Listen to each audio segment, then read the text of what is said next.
Hey, happy Friday to you. It is December 27th and time for this week's Friday Funnies. And today is the beginning of a 3-day holiday weekend that unofficially kicks off the summer season. It seems rather ironic that last week at this time we were looking at the end of the world, and this week we're looking at the beginning of summer. Still, much has happened this week that is bound to change our lives. First of all, after 25 years on the air, Oprah Winfrey aired her last show this week. And to celebrate, she presented everyone in her audience with their own talk show on the new Oprah Winfrey Network. Meanwhile, in California, they're preparing to release 46,000 felons due to prison overcrowding. Pretty soon, these prisoners will be back out on the street without jobs or the hopes of getting one, making their living the old-fashioned way, by committing the crimes that landed them in the clink in the first place. Perhaps Oprah could put them on her network too, starring in The Real Cons of California. For those of us who are not in prison and or fans of Oprah, here's the rest of this week's news.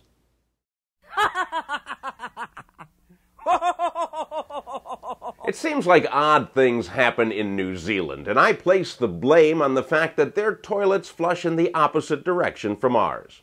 This week, a trucker in Wellington, New Zealand was getting out of his big rig when he slipped. Now, as he was falling, he broke off a compressed air hose that powered the truck's brakes and landed on the brass nozzle. Sure, that's what happened. Anyhow, the nozzle pierced his buttocks and the air started pumping into him at 100 pounds per square inch. And pretty soon the guy was inflating like a party balloon and yelling for help. Bystanders came to his aid and pulled out the air hose, after which the man flew wildly around, powered by a non-stop flatulence fiesta that lasted for 3 days. The trucker said the entire experience left him feeling deflated.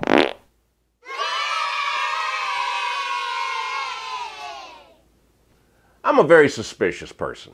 I suspect the government of wasting our money, just like I suspect Charlie Sheen of being nuts. But up to now, nobody has been able to prove either one to be true.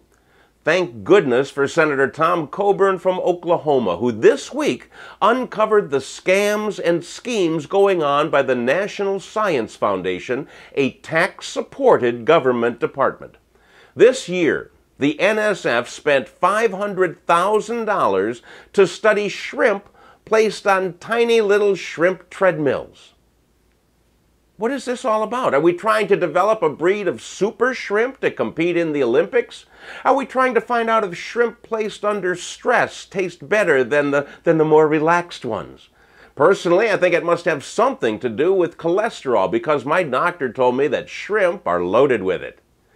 The NSF also shelled out $1.5 million of our money to create a robot that can fold clothes. Now, at first thought, this seems like a good idea. Remember Rosie the robot from the Jetsons? She folded clothes, she cooked, she cleaned, she had Arnold Schwarzenegger's baby. But unfortunately, the $1.5 million robot takes 25 minutes to fold a towel. Now, this makes it completely worthless when you figure out that the average man takes only 20 minutes to perform this same task once he's finally gotten around to it. Hey, that's all I have for you this week. Have a wonderful Memorial Day weekend, and please remember what Memorial Day is all about. It's not about races or barbecuing, but about the men and women who made the ultimate sacrifice to secure our freedom in this country. And we thank them. See you next week.